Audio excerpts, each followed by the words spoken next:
Welcome to the Detroit Institute of Art's Thursdays at the Museum program. I'm Amanda Harrison Keithley, a Community Engagement Manager with the DIA.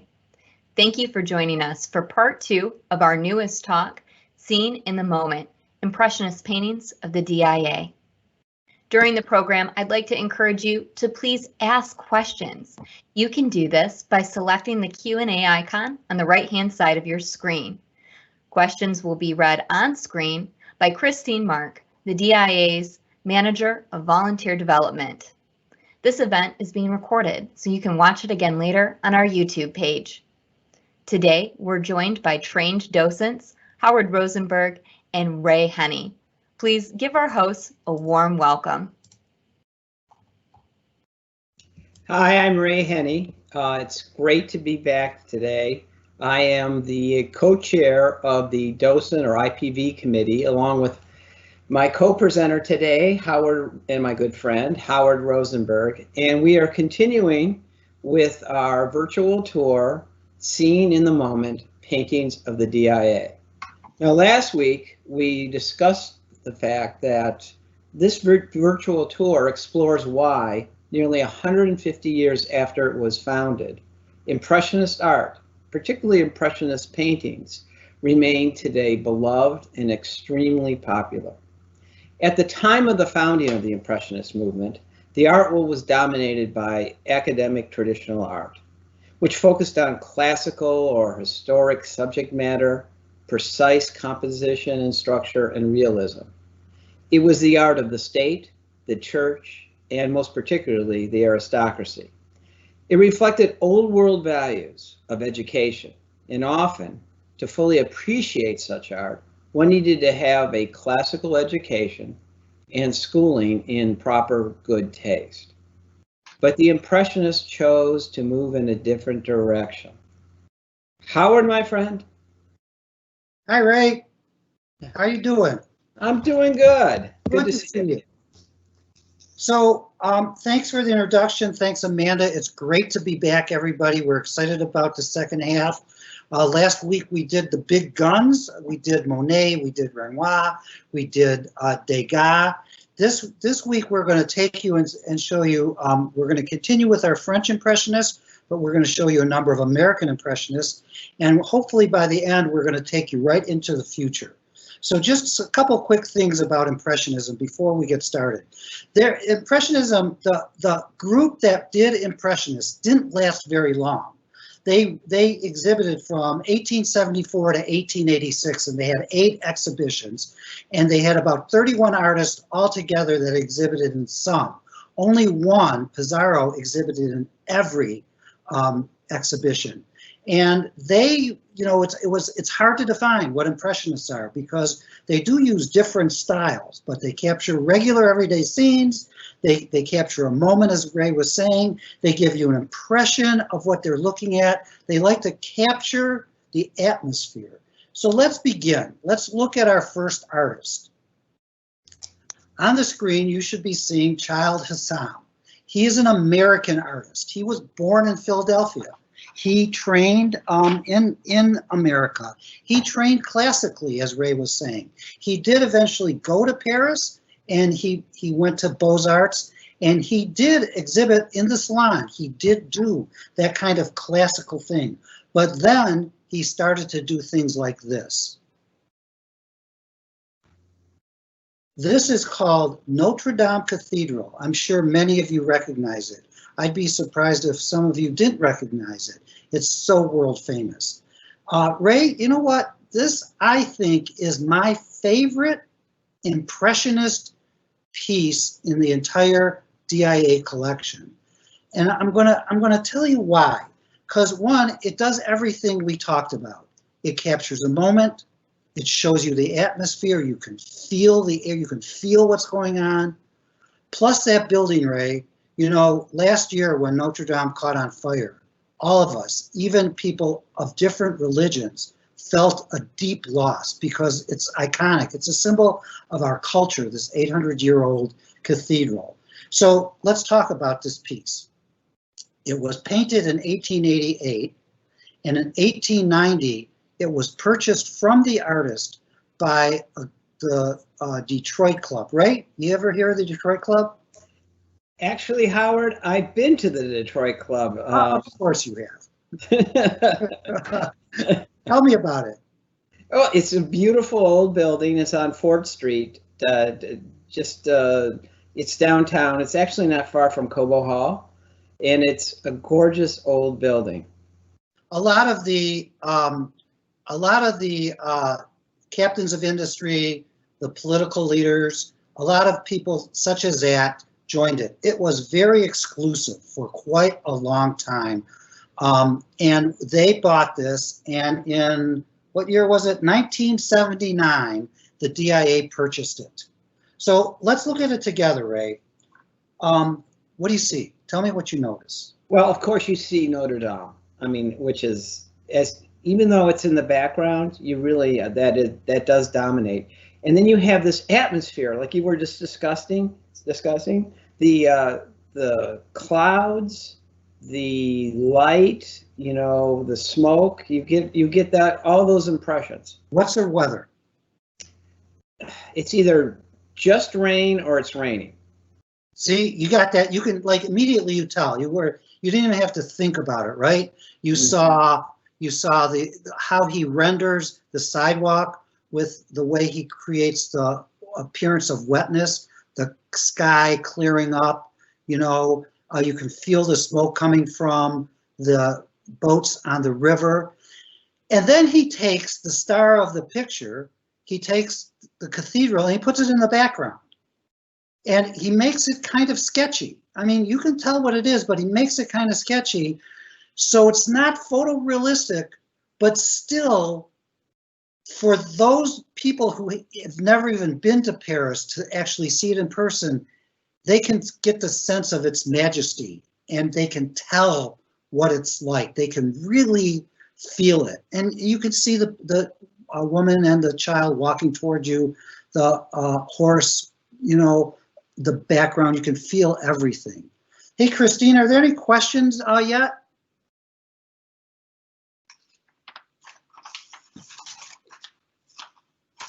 Just a sentiment that they echo your comments. Oh, okay, thank you. So listen, you know what's interesting, Ray, is that Hassam did a series of paintings of American flags. And this painting is called The Avenue of the Rain. He did it in 1917, but notice the credit line. It's courtesy of the White House Historical Association. It's in the White House Permanent Collection of Art. And when President Obama was in office, he had it hanging in the Oval Office. Isn't that cool? That is amazing. That really is amazing. It's all yours, bud. All right, Howard. So let's move it along here. So this is an extraordinary painting. It's the view of Liquota from upstream. It was done in 1889 by Seurat. It's a very interesting painting. It was given to the museum through the estate of Robert Tannehill. He had bequested to it, and Tannehill was a big benefactor for the museum. He gave hundreds of paintings to the museum while he was alive, and many hundreds more upon his death. And we'll be seeing a few of them, and they're iconic paintings. So Howard, take a look at this. What does this painting have in common with your color television? There's dots, Ray. There's dots there. Right, pixels, right, Howard? When you went to go buy your HD color television, they talked about pixels. The more pixels, the better the resolution. Right. Pixels are these small dots of color and light, is how our eyes see, and we see images. We have translated into images. This was fascinating to Seurat. He was interested in the science of optics and color, you know, or how we see, and how that information could be led to a meaningful composition. Howard, here's a close-up. You can see that he uses dots of color and divides the color into components, that would recombine in the viewer's eye. And this technique became known as Pointillism. So Seurat belonged to a wealthy middle-class Parisian family. And as a child, he showed some artistic promise. Here you can see a photograph of him. He was accepted into the prestigious Académie des Beaux-Arts to study art, but because he became disillusioned by the rigid environment and emphasis on traditional academic art, he left the academy and went to study with more progressive artists. In fact, in April of 1879, he saw one of those Impressionist exhibits that you were just talking about, Howard. In fact, he saw the fourth one, and it was quite a shock to him. In fact, he said that the paintings of Monet and Pissarro specifically caused him, and he wrote this in a letter, Howard, an unexpected and profound shock. And he became deeply influenced by the Impressionists, particularly Monet's brushstrokes. Interestingly, he also became interested in the use of color by traditional artists and how they mix colors to create harmony. So, here's the painting. But unlike other Impressionists who concentrated on momentary visual sensations, Seurat focused on a more intellectual and rational basis for visual phenomena. He chose a highly theoretical course rather than an emotional or expressionist course like one of his contemporaries, Van Gogh. Seurat moved toward a reduction of color and form and used a demonstrable scientific formula. And he worked and reworked his composition with many drafts. Because of these attributes, Howard, Seurat is considered a post-impressionist. So what's a post-impressionist, Howard? They extend Impressionism, but they reject some of its limits. They continue to use vivid colors, often thick application of paint, and they have real-life subject matter. But they're more inclined to emphasize geometric forms, distort form for expressive effect, emphasize composition, and use unnatural or seemingly arbitrary colors. And you will be seeing some other post-impressionists as we move along in this tour. For example, Van Gogh and Cezanne. So Howard, take a look at this painting. What do you see? I see a landscape. I see a shore and a water and a town in the background. Right. So you've got this bright light, this brightness, and you've got these gentle curves that he's showing. And the painting how doesn't this painting seem to have a brightness or light behind it? There's like an internal radiance of the light. This isn't caused in part by Seurat permitting the white paint underbase to show through.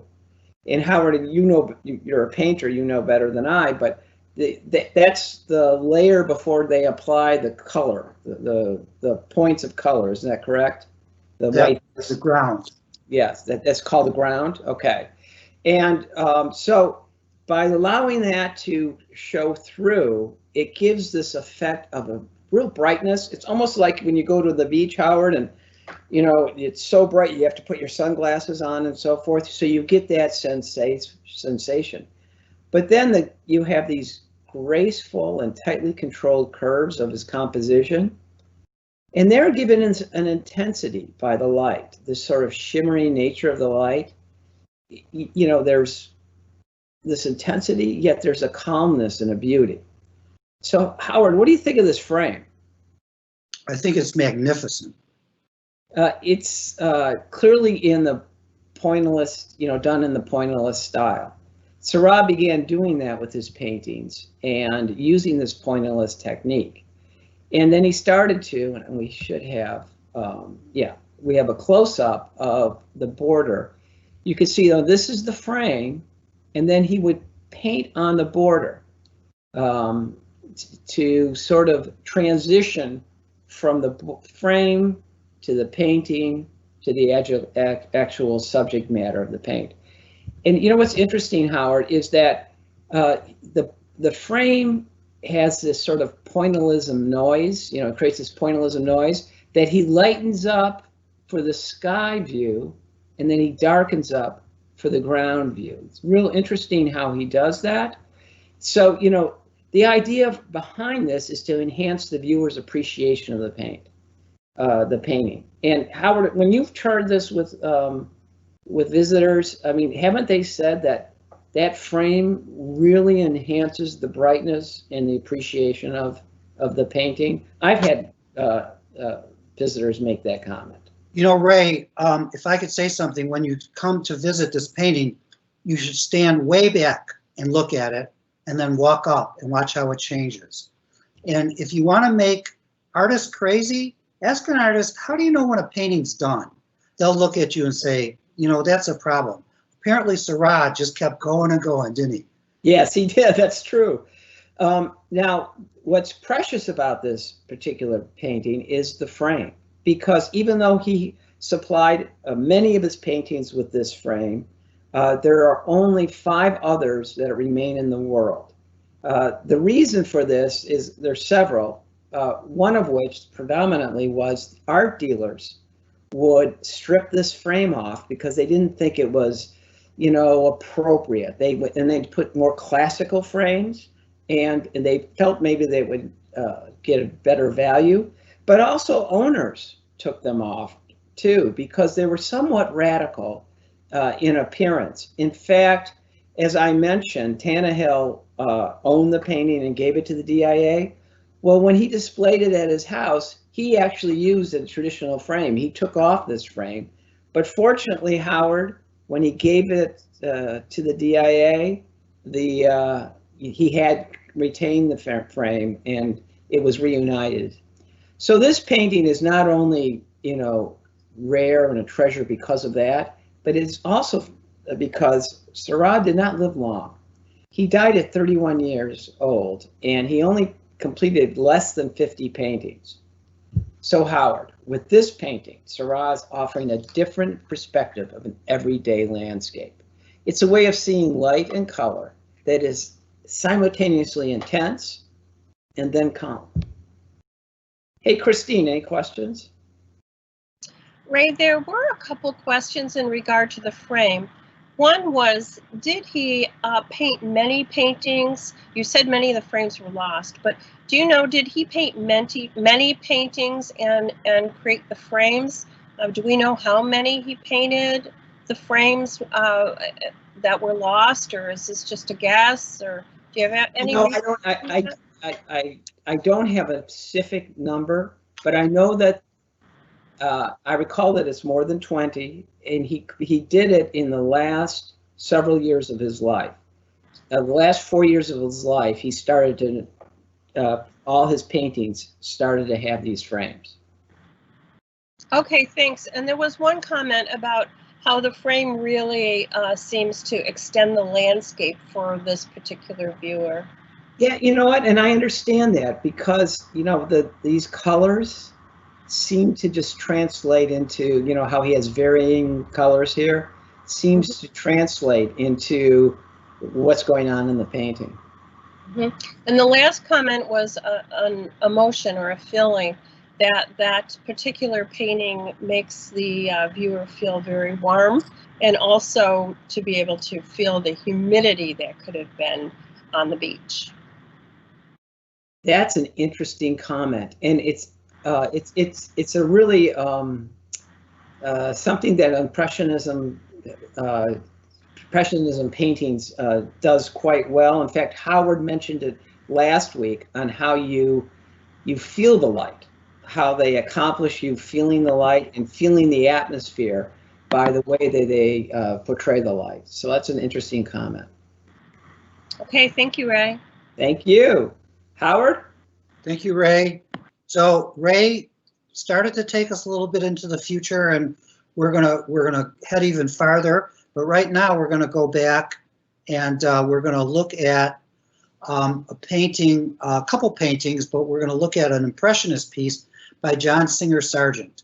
John Singer Sargent is an American painter, but he was born in Italy. His parents were expats. They spent a lot of time in Europe. And John was born in Italy. He was raised there, but his home was in Boston. In fact, if anybody's been to Boston, the Museum of Fine Arts, the Boston Public Library, he has painted monumental murals on the ceilings, on the walls, that you can enjoy when you are there. They are absolutely incredible. And John was a classically trained Beaux-Arts painter. He exhibited with the Salon, but you know, I think in his heart he was really an Impressionist. He really, actually, we know him mostly for his paintings of aristocratic people. For example, our painting of Madame Paul Poussin is really where, if you said Sargent, people would think of paintings like this. You know, this painting is not considered Impressionist. It's a classical painting. He did it to make her look very lovely. He has her positioned in a way that you normally wouldn't stand, but the lines and the movements are gorgeous. The curves are gorgeous. And he painted this painting. It was his landlord's wife who's the subject of this painting, and he had actually gotten in trouble. He had painted a painting of a woman that they called Madame X, and it was kind of scandalous because she had a low-cut gown on, and one of her straps, her shoulder straps, were down around her arm, and it was just a big scandal in Paris. And so he lost a lot of his commissions, and so he might have needed to pay the rent. Mr. Poussin might have wanted to help rehabilitate him. Anyway, this was one of the last ones he did before he left Paris and went back to the United States and painted this. Now look at this. Hey, look at this. The same guy does both these paintings, right? It's incredible. And if you're at the DIA, they're hanging right near each other. So you should go down there and have a look. So this is called Home Fields. It was done in New England. So let's look at it together. Ray, what's the first thing you notice? Well, you notice the fence. You notice the fence, right? Clearly, the way it comes through the picture. Yep. Yeah, you notice the fence. So now let's look at it closer. So we're looking at the fence, right? Like what respectable salon classical painter would paint a fence? I mean, what kind of subject is that? A fence, for God's sakes. Now, what else do you notice? What other things strike you? Well, the colors strike me, and these wonderful shadows that you have. So you have, you know, it's like maybe late in the day, and the sun is behind him. Right, right. So what makes this an Impressionist painting, right? Besides the fact that it's a fence, right? An academic would never paint a fence. So let's look at 1, the composition, 2, the shadows, and 3, the brushstrokes. Let's look at the composition first. He paints a fence. The fence leads us into the background. Behind the fence is this building that butts up right against the edge of the painting. Then you have a tree line that goes all the way to the other edge. And as we've talked about before, you have a high horizon line. That's where the ground meets the sky, a hallmark of Impressionist paintings. And when you cover the whole edge of one edge to the other, and you don't leave an opening, you create a flatness, which he was doing on purpose. He knew what he was doing. He was creating a flatness to bring us into it. Now, let's look at the shadow. We talked about last week how the shadows have colors. You see, the academics didn't realize that if you pay really close attention, you can see the shadows are green. The shadows pick up the color, the reflective color of the whatever is being cast. And sometimes they even pick up the complement color, the color that's opposite on the color wheel, like blue and orange. Or red and green, or yellow and purple. So, Ray, what do you notice about this shadow right here? Well, it doesn't seem to be anything in the picture would cast that shadow. What? Nothing that we see. I mean, it isn't a shadow from the fence for sure. Does it appear to be the shadow of what could be a person? It does, Howard. So, Can I offer a guess? Go. Is it the artist? It is the artist. It's amazing. So, and you know what? I didn't notice this for a while. I've looked at it, and I didn't notice it for a while. But all the scholars agree that this is Sargent painting his own shadow into the painting. So, Ray, is this a self-portrait? Can we infer anything from this? Can we talk about this? Should we include this in our self-portrait presentation? Why is he putting this in? What was he thinking? I don't know. Those answers I don't have, but I think they're good questions.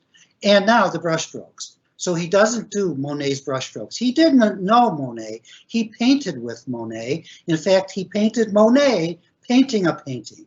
So he was friends with Monet. Monet respected him, but he doesn't do dabs of paint. What he does is these sketchy brushstrokes. Again, the academics would say he never finished the painting because they're sketchy and they just give you an impression of the day. Christine, any questions?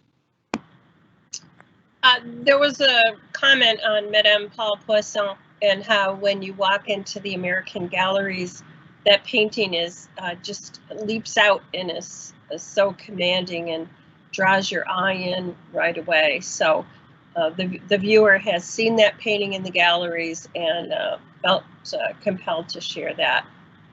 Thank you. And I am always drawn to that painting myself. And, you tend to overlook this one because it's smaller. But especially later in his life, Sargent did a lot of Impressionist piece, watercolors, oils, and work like that. So thank you for that comment. Okay, thank you, Howard. And when it fits into exactly what you're talking about, one of the viewers asked if you could elaborate on the concept of ground. Okay, I can do that. Oh, the background? Yeah. Yeah, the white box. You were talking about, Ray. Yep. Okay. Oops. There you go, Ray. Oh, I lost the guy, buddy.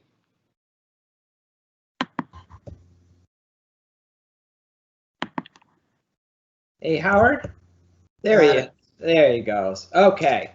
Yeah, he is. This is a magnificent painting. This is the self-portrait of Van Gogh, that the DIA has. It was the first Van Gogh in an American museum. The DIA purchased it almost 100 years ago in 1922. In fact, the 100-year anniversary is going to be celebrated by the DIA with a special Van Gogh exhibit. It's called Van Gogh in America, and it's scheduled to open in October 2022, and it's only going to be open about 4 months. So it's something definitely to look forward to. It's a new exhibition. It is a first-time exhibition, and it's going to have many of his paintings on loan from some of the most prestigious museums in the United States and in Europe. So it's a don't miss. So, Van Gogh only lived 37 years, from 1853 to 1890. And during the last 10 years of his life, he was an active artist. And what is really remarkable, it is only in the last 5 years of his life that he was really a full-fledged painter. And during those 5 years, he produced approximately 1,250 paintings. There is a popular view that Van Gogh was an unsuccessful, tormented painter who might have sold only one painting during his lifetime. But towards the end of his life, his talent was being recognized by his colleagues, his fellow painters, and by critics. And there was a growing acceptance to his genius, which that acceptance was, unfortunately, he didn't live long enough to fully appreciate. So Van Gogh started his art career after unsuccessful efforts at careers as an art dealer and to follow his father's footsteps in the ministry. At 28 years old, he reached a profound turning point in his life, and he decided to dedicate his life to painting particularly everyday subject matters. He moved to Paris to live with his younger brother, Theo, who supported Van Gogh the rest of Van Gogh's life. Theo was also an art dealer, and he was selling Impressionist painting, particularly Monet and Pissarro and others, and this greatly influenced Van Gogh, particularly their brushstrokes. Now, Howard, he was largely a self-taught painter. He discovered over time that, like many Impressionists, he preferred to build forms through color and brushstrokes. Van Gogh used thick layers of paint. Howard, it's impasto, right? Impasto? Impasto, yes. Yeah, impasto, right. That's the use of the thick layers. And you can get the impression of it from this particular slide. But when you come to the museum, the texture of the paint is striking. It's really very striking how thick he applies that paint. He was also influenced by Seurat and Pointillism and the use of color. It very much fascinated him, and it eventually led him to using color expressively without regard to realism. And the expressive use of color is one of the principal reasons Van Gogh is considered a post-impressionist. He's not concerned with how colors look in life or in reality, but more how colors can affect how we view things. So let's go to the next page. Howard, we own this. Not you and I, but the DIA does. Again, you know what? I could have joint ownership with you, Howard, of this painting. I wouldn't mind that. So this is called Diggers, and he did it in 1889. It's about not quite 3 feet tall, and it's almost 30 inches wide. So take a look at this, Howard. What do you think of this painting? What do you notice? I always notice his brushstrokes and how it's just different from anybody else that you've ever seen. You immediately know what you're looking at. You go, that's a Van Gogh. You know that. It's really interesting you say that. You have this peasant scene, but he uses these thick brushstrokes and the layers of paint for the grass, for the trees, and for even these birds over here. You can just thick layers of paint. And these figures over here, Howard, he uses the figures and the trees. He uses these black lines to define them. And the figures are faceless, aren't they, Howard? Yeah. Yeah. So there's a close-up of it. And you can see that there's no features. He doesn't put any features. And you can see these thick lines that are in the trees. And Howard, isn't it interesting that he really doesn't paint the figures to the human anatomy, right? I mean, you've got a lot of curves. You've got a lot of curves, and you've got a lot of, like this arm here. Obviously that's not how a right arm would look in nature. And then you've got the same kind of curves over here. So, you've got this more expressive use of color, to the workers, the trees, and the sky. But Van Gogh may be offering more than how we just see in the moment. It has been suggested that the painter intends to communicate a greater meaning to this everyday life or this everyday scene. The men are as one with the background. There is a unity in forms through their shape and color. It may be that Van Gogh is invoking his profound religious sentiment to the composition, a sense of unity of all of God's creation. And the workers really complement that. That sentiment. They are humble, but they're dignified.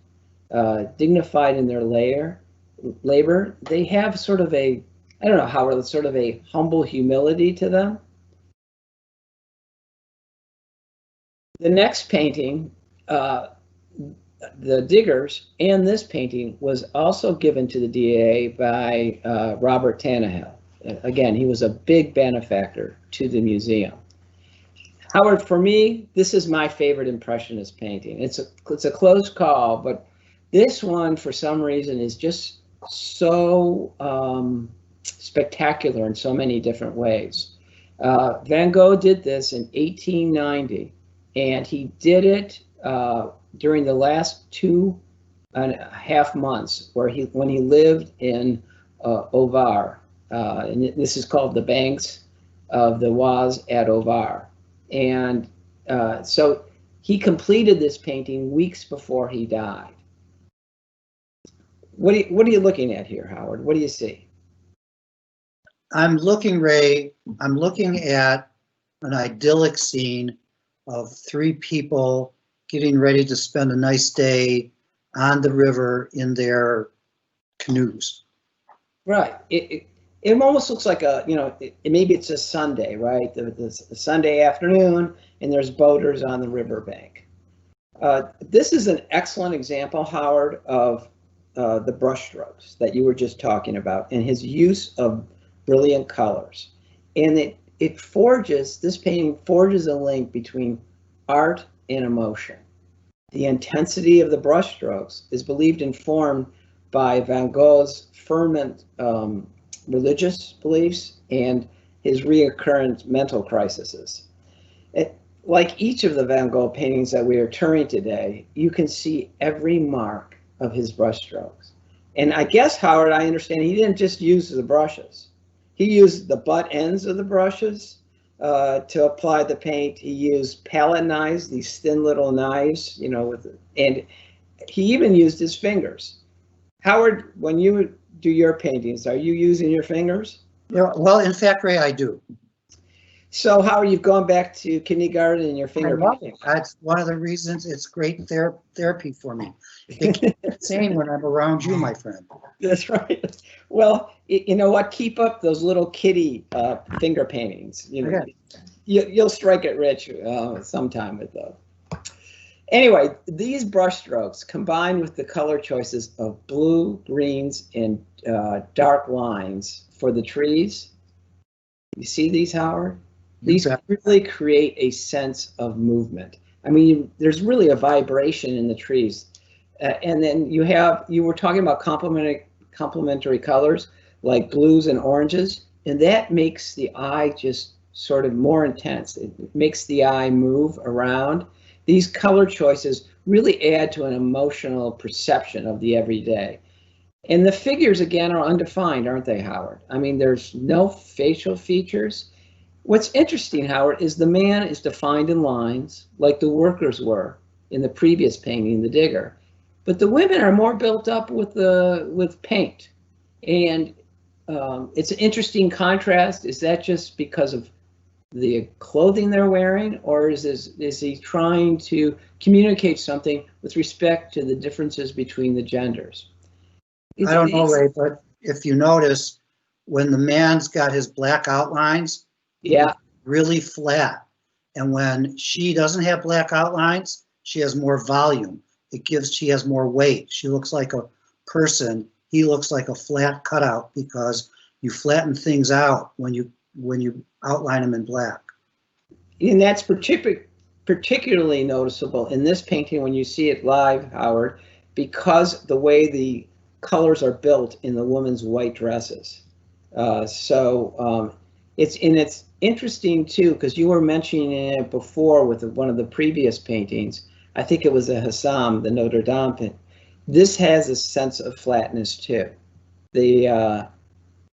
While there is some perspective, there is, because of the way this is cut off, a sense of flatness. So, Van Gogh provides a sense or an impression of an everyday scene that ultimately is simultaneously intimate, immediate, and monumental. He's offering an intense and emotional sense of this instant in time for the viewer to see a moment in a somewhat more profound way. Any questions, Christine? Actually, Ray, there is a comment on the whole idea of Impressionism and their rebellion against the Académie des Beaux-Arts and traditional classical painting.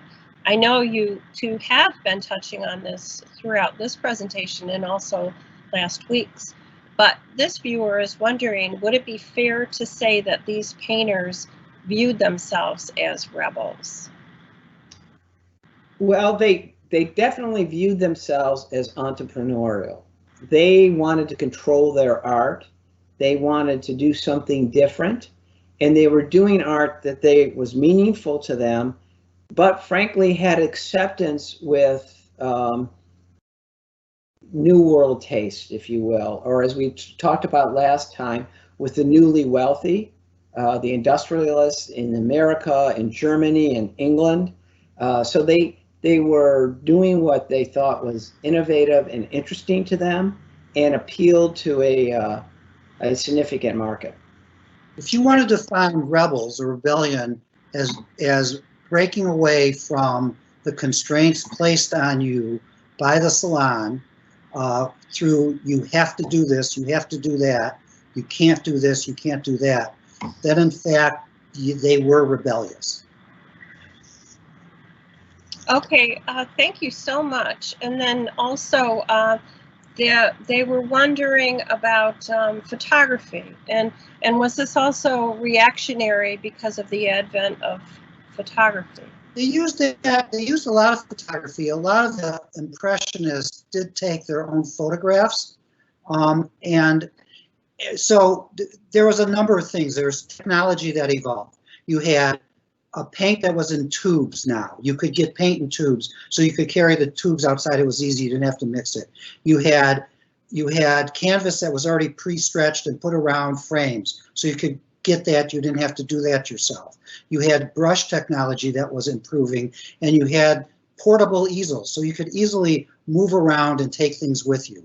You had photography, so you could capture things in a different way and look at it, and you weren't forced to paint photorealistic things. You could paint things that you felt were impressionistic the way you wanted to. Do that also. So I think all those things combined. I mean, if you look at Mary Cassatt, she used a lot of cropping in her ways that you would do in a photograph, and they'd fill up the frame rather than have to do it the way the old masters did it hundreds of years ago that Beaux-Arts were. So is that kind of answer some of that? If I just might add just for a second, Christine, and just to camp on what Howard was saying, photography had both a negative and a positive effect on Impressionists. And it's all combined in the fact that you can take a photograph, there's no need for realism, but also this idea of how you structure a photograph was what, and I think Howard was referring to this, was how they were composing their paintings. This is, a photograph is a moment in time, and that's part of the subject matter that many of them were trying to create. Okay, thank you. I know you want to get on to Cezanne today, but very quickly there was a question about how Van Gogh's sister-in-law, after Theo and Vincent van Gogh both died, how she protected the works and made sure that it entered museum collections. So I know we don't have time to go into that today, but I did want to acknowledge that viewer. And also, and as the Impressionists in general, there is a participant who is mentioning how Paul Durant, the art dealer, was so supportive in the whole success of the Impressionists and marketed their work for sale. So we talked about Paul last week when we talked about Mary Cassatt. Yes, you did. Paul was almost bankrupt, and Mary arranged a special exhibition for the American audience that helped him out of his bankruptcy, gave him more money to buy things, and he was buying things when people wouldn't buy things. So he was absolutely critical for the Impressionists. He recognized their value. Okay, and I know that Jill Shaw, our curator, has spoken to us about that from time to time as well. So, okay, thank you. We're up to date on questions. Terrific. So, Ray. Howard. I'm thinking if you grew a beard and took off your glasses, this could be you, buddy. Theodore Robinson. I don't know whether they called him Teddy or Ted or Theo, but I know he was an American Impressionist that was also, he was trained in Chicago, he was trained at the National Academy in New York, and then, Ray, he goes to Beaux-Arts in Paris. Everybody seems to wind up in Beaux-Arts, learning the classical way. He did exhibit with the salon. So he was doing that, but then he does this, Ray. What is this, Ray? Tell me what you notice. Haystacks. Haystack. It's a haystack. Who else did haystacks? Monet. Famous Monet. So not only that, but here's the story. So this is definitely an Impressionist painting, right? Look at the lighting. Now, what do we see in the lighting? How do we know what time of day it is? Well, it's flat. This haystack is flat. These buildings are flat. The ground is flat. Everything is kind of flat. When do you get flat? You get flat in the middle of the day at noon, at 1 o'clock, when the sun is shining straight down and bright and not creating any shadows. So everything flattens out. You know how you were talking about the Syrah, where you had the sun coming and you had the shadows, or think back to the Sargent, where you had all these shadows that you could tell what time of day. This is noon. And you were talking about complementary colors. Well, let's look at the ground. We have purples, and we have violets, and we have yellows, ochres, right? And when they're exactly opposite on the color wheel, not to get too technical, but when you have complementary colors, they're going to vibrate. They're going to create a vibration and a sense of movement.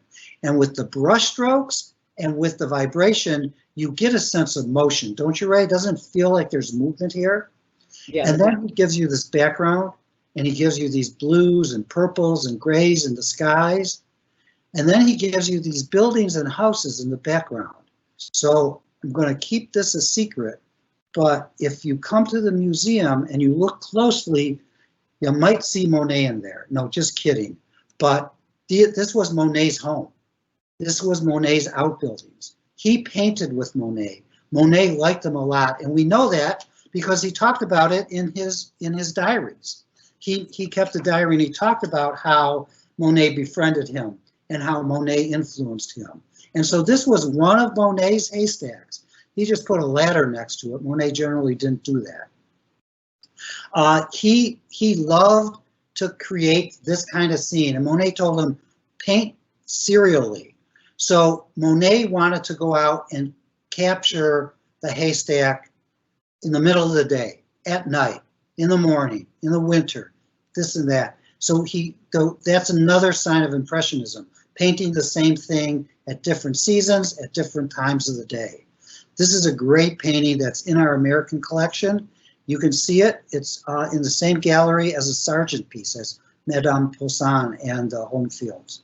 Christine, are there any questions? Not at this time, Howard. Is this a good painting for you to touch on the idea of ground? Yeah, you can do that. So quickly, what you have is a blank canvas, and then you take and you add a ground to the blank canvas. You add a material, it's like a paint material, and it's thick, and it's usually white, but it could be any color you want it to be. And so that's what the artist will apply their pigment to. It adheres better to that than just a plain canvas. And then when you add, when you do multiple layers of paint and they're thinned out, it's called glazing. and you add multiple layers of different oil paints. Sometimes you let them dry in between. The light will enter the painting, will go through the different layers, will hit the ground, and then bounce back out and pick everything up. So it's reflecting all the different layers. And the artists discovered that back in the Renaissance. So when they talk about glazing, that's what happens. And when Ray talked about the ground, that's what, who was it? Was it Seurat you were talking about, Ray? Seurat. He allowed the paints to run through, hit the ground, come back up and pick up that light and reflect off. So he was using the ground as part of the painting. How's that? Thank you. All right, you're welcome. So here is Claude Monet's Haystacks. Same thing. He painted it at a different time of day, right? You're seeing shadows. And here, Ray, this is not our painting. This is courtesy of the Art Institute of Chicago.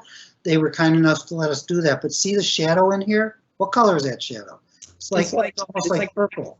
Yeah, it's purple, exactly. Right? There's purple here, but the haystacks are yellow, right? And purple is the complementary color. So he's painting the complement of it. Sometimes the shadow is a complement. That's a good example of that. Great, Howard. This is Pissarro, who you mentioned, the kitchen at Piet's. Howard, this particular painting was owned by Albert Kahn, the famous architect who designed many of the buildings downtown and downtown Detroit, and then also famously the Ford Rouge plant, which is the subject matter of Diego Rivera's murals at the museum. So this particular photo is of him at 70 years old. He is considered the dean of the Impressionist painters and the father of the movement. He's credited with organizing the Impressionists and their exhibits. In fact, he showed, as Howard said, in all 8 of the exhibits. He painted with Degas, Monet, Gauguin, Cezanne, Seurat, and he was considered a father figure to many of them, particularly Cezanne and Gauguin. His work, together with Cezanne's, they worked together many times during the 1870s, and their work together is credited with laying the foundation for modern painting, and Howard will be talking more about that when he covers Cezanne. Now, Mary Cassatt reportedly says that Pissarro could, quote, was such a good teacher that he could have taught stones to draw correctly. He continued I could have taken lessons from him, right? Yeah, well, maybe you wouldn't use your fingers anymore. But he continually evolved. His art continually evolved. But he really didn't enjoy financial success until late in life. So let's go back to our painting if we can. There we go. This is in 1874. Done at the time of the first Impressionist exhibit. Howard, this is very much an Impressionist style, is it not? Yeah, right. You've got the fluid brush strokes. The face of the person is not very much defined. You've got the study of color. And this is an indoor scene, wonderful indoor scene. He also painted an outdoor scene of the same house. And that's owned by the Albright Knox Gallery. So some of you who happened to go to the exhibition that the DIA had called Humble and Human may have seen our painting, the indoor scene and the outdoor scene side by side, which was very interesting. In any event, here we have, an exploration, a classical exploration of color and light by an Impressionist. Well, 25 years later, Howard, he does a different kind of painting. There we go. It's called The Path, and its style is much different. You can see this dramatic change. This painting was obviously influenced by Seurat and Pointillism. Now, Pissarro was not a true Pointillist. He did combine dots. these dots that the pointillist used, but he combined them with dabs of paint. Can you see, Howard, how while there are some dots, there's also this staccato brushstrokes that you have. So he's using that form to create his composition. And although it's not as highly detailed or sophisticated as Seurat's painting, Pissarro carefully planned the composition, and it took him many months to paint this. This creates a vividness. You notice the trees, the bushes, even the sky. You know, his technique creates kind of an energy of light and color. But just like Seurat, there's this sense of calmness to this scene. So it captures an everyday scene, Howard, but through color and brushstrokes, captures the beauty of the light, the forms, and the colors of nature. Any questions, Christine? No, Ray, we just had one comment, and I think this was meant in a affectionate way, that you two are the Batman and Robin of the DIA. Okay. I want to be Batman. By golly. To decide on who's who. You could duke it out, Ray. Yeah, that's fine. Duke it out. What did Robin used to say? By golly, Batman, something like that. Go ahead, Howard. Batman was sort of a depressive, though. Oh my God, look at this. Now talk about a depressive. There's Paul Cezanne. Look at that intensity, Ray. If he gave you that skunk eye, you would like shrink up, wouldn't you? So Paul was one of the most highly regarded artists of his time and current time. In fact, just recently, his painting, The Card Players, sold for 9 figures, like $250 million.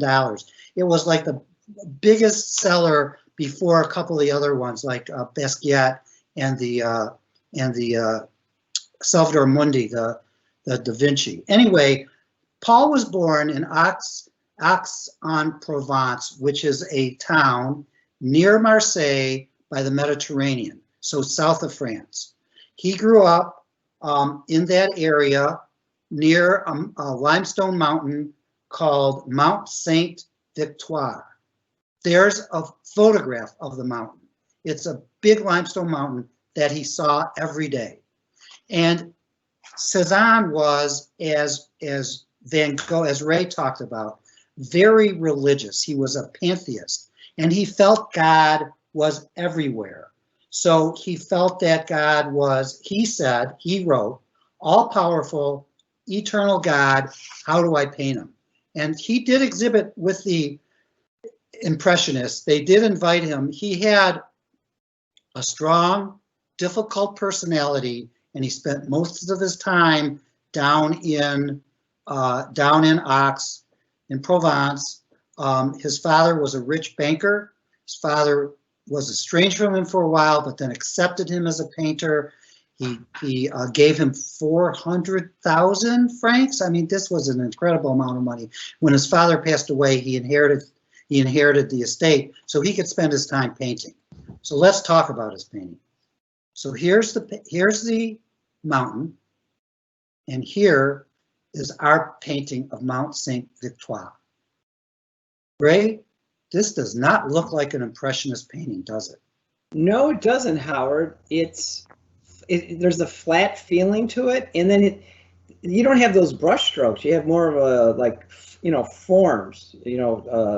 Ray, which painting were you talking about where he was reducing things to color and geometry? I was talking about post-impressionists.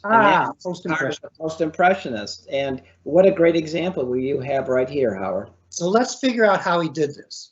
So we're gonna we talked about series of paintings.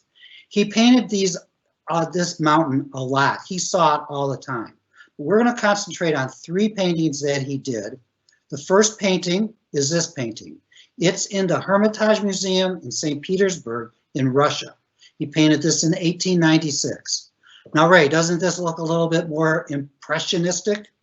Absolutely, Howard. You can make out the buildings, there's some definition in the trees, and there's more of a sense of perspective than the painting that you just showed us. But he's still starting to flatten things out. He outlined this in black. So he took away the volume and the weight of the mountain. He's starting to outline this, some of this, but it's more, but you can see, you know, you have pine trees here, you have the landscape here and the mountain there. And you can see those, right? Right. Pine up here, down here. Now, the next painting he did a year or so later, and this is in the Cleveland Museum. You can go down to Cleveland and see it. It's starting to become a little bit more abstracted, isn't it? It's starting to become, he's starting to reduce the form from this to just some geometric shapes and colors. He's starting to use blocks of colors, but you still have the outlines. Now go to our piece. Our piece is just almost abstracted purely. He wrote in his diary, in a letter to a friend, that when you put horizontal lines, horizontal shapes, it broadens the painting out. When you put vertical shapes, it creates depth. So he was creating depth and breadth by using geometric shapes, not by the classic way of modeling things to create depth the way the classical painters did. So he used geometric shapes and he reduced the pine trees to just these horizontal shapes. He reduced this area, the landscape, to geometric shapes, and he reduced the mountain to vertical shapes, and he created just these vertical stripes to represent the sky. He was trying to get as close to God as he possibly could. But what he did was he gave people like Picasso the inspiration to create Cubism, because this is what the beginning of Cubism looked like and the beginning of modernity, modern art. Matisse and Picasso said it was Cezanne that inspired us to Cubism. And here's a piece that we have of Picasso that's Cubist, that is beginning to look like modern art. So we've taken you in the last 2 weeks from the salon, from classical art through Impressionism into post-Impressionism, and now into modernity, into where Picasso was in 1915. So we did this from here, from the mountain to this in Russia, to this, well, at the painting in Russia, to this painting in Cleveland, to our painting in Detroit, and the Picasso in Detroit. Ray, you did a good job, buddy. Are there any questions, Christine? Well, I do notice that we're running a couple minutes over, and so thank you for getting through the whole presentation, guys. It's been great. Well, you're welcome, Christine, and thank you, and Ray, thank you. And I just want to quickly close by letting everybody know that next week we're going to have a special treat. We're going to do, Amanda's got it scheduled for us to do art making. We're going to do blind contour drawings, and everybody can do this. All you need to do is bring a pencil and a piece of paper. It's a lot of fun. She will guide you through it. You will enjoy it. The presentations on art will be back on September 10th for part 2 pop art with Ray Henney, our friend, and James O'Malley, who did it last week. We will continue to do this every Thursday, although I'm going to be taking a break, and I'll be back and see you all in October. So enjoy your September, everybody, and goodbye. Thank you all for joining us. Thank you.